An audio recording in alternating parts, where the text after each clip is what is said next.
Hey guys, happy Monday. Victory Monday at that. Why am I saying that? The Commanders won in a major way. Oh, by the way, welcome to the Fox 5 Live Zone.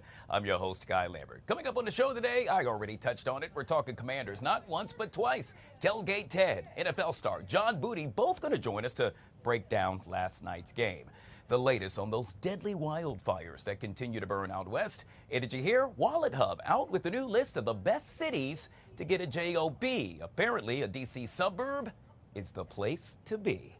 All that and more coming up on the show today, but, well, let's bring in our big star, and that's this guy. Tucker Barnes joining us for a little weather recap right here on the Live Zone. It's a Victory Monday, sir. What do we do? Is it a secret handshake? Yeah, well, we just do that for now. By the way, your colors are amazing, and they go with the continued season here, right? Well, I was trying to do some Commander stuff, but, you know, I figured I'm this is the best I acknowledging got. you look well, good. thank you, sir. It kind of matches your tie a little bit. So. Well, I mean, I tried to do a little something. So, I mean, you know, I was never sure what was going to happen. I had a different color tie. Things didn't work out. But we could have pretended like it didn't happen. But this team's amazing. Isn't it? I really think we're going to actually beat Detroit, if you ask me. I think, well, there's a very good chance. Let's put it that way. So, Guy, you probably don't know this, but I've been here for 22 years. And I was, my colleague, Steve Chenevy, I was giving him a hard time this morning.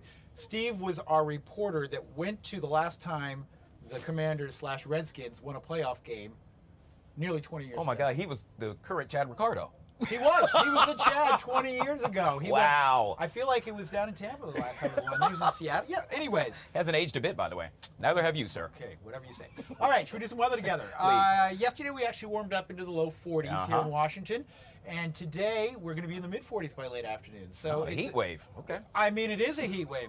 For what, compared to where we've been, it's a heat wave. There are some numbers for you early this afternoon. I know we're still only hanging around the freezing mark, but a sign of things to come here. The clouds that are rolling across the area right now, that's warmer air being transported in from the south and west. So I think by late afternoon, we should generally be in the 40s, and we'll keep it a dry Monday. And today, it's tough in January, but today's probably our pick of the week, as we've got more cold air on the way. All right, you can see some of that cloud cover lingering across the northern tier of our viewing area. If you're down in southern parts of our viewing area, including southern Maryland, it's bright sunshine for you for the moment. Some of this cloudiness will break up, and we should get some afternoon and evening sunshine. And again, temperatures at or above average for the afternoon. Okay. We feel good. Yeah. I know what you're thinking. Spring's right around the corner. Well, not according to Mother Nature. All right, there's your high pressure and a southwest breeze today. And again, when we get this flow going, we usually talk about milder temperatures, and that's what we get to enjoy this afternoon. So let's talk about tonight. We've got a cold front tonight, and guess what? We're back in the polar plunge for the middle of the week. Daytime highs tomorrow, low to mid 30s. Wednesday, we probably don't get above freezing. Thursday, you get the idea there. Into next weekend, some showers, I think, right now for Saturday and Sunday, although it's a close call. It could be kind of a rain-snow mix situation by Sunday. And another polar plunge next week. And we got a lot going on. By the way, if you're looking forward to the Commanders game on Saturday night at 8 o'clock, weather conditions look perfect because it's indoors. Oh, I didn't know that. Really? That's right. They're playing in Detroit. It's in Detroit. All right, so that means it's perfect weather. And it's good for me because I can't get the forecast wrong. Thanks for laughing. No doubt. That's what I always do. Yep. Let's talk about this weather app.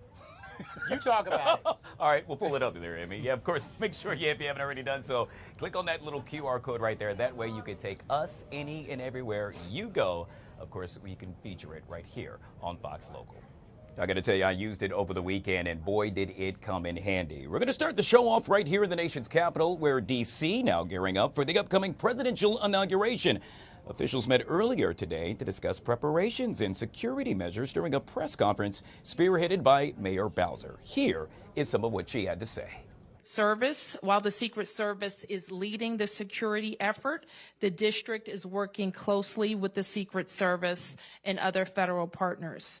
I want to recognize all of the teams for their work around the two national special security events of last week, including the certification of electoral votes on January 6th, as well as President Carter's funeral.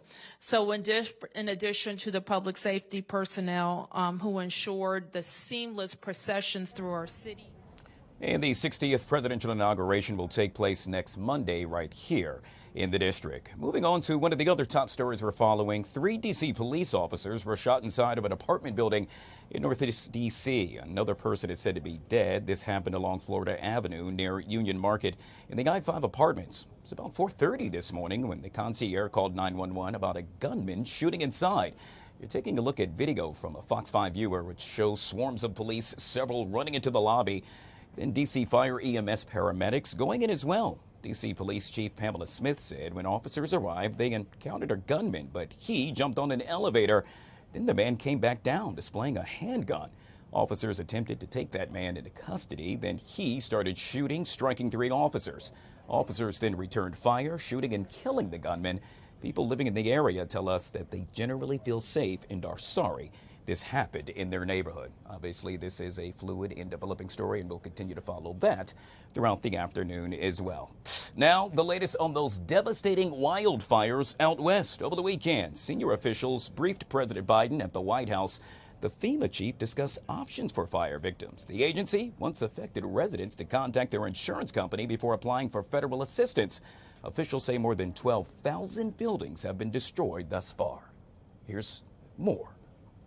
Nearly a week after several wildfires started to tear through the Los Angeles area, firefighters are seeing some progress, but officials are warning this fight is far from over. This is what's left. Everything is decimated. The town is decimated. People in the Pacific Palisades area returning to salvage whatever they can after flames leveled their neighborhood. Some say they barely had time to escape before the fire reached their homes. We didn't bring any clothes for ourselves. We're still just trying to pick up the pieces. After a long battle, officials say there's now minimal activity in the Palisades fire, but the danger is not over yet, with wind gusts as high as 70 miles per hour expected through Wednesday. Officials across Southern California are pre-deploying firefighters and engines to high-risk areas in case of potential flare-ups. 30-mile-an-hour winds with 50-mile-an-hour gusts are devastating.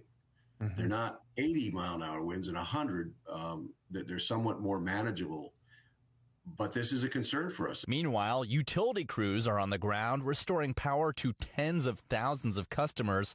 But officials say if winds get worse, there could be more preemptive power shutoffs. The necessary public safety power shutoffs are important for our collective safety in preventing the next wildfire natural disaster. At least 24 people have now died in these wildfires, and officials unfortunately are expecting that number to go up. They're going through some of these homes with cadaver dogs, searching for anyone who might have been left behind. To make matters worse, officials also stating that the estimated damage is in the tune of some $50 billion.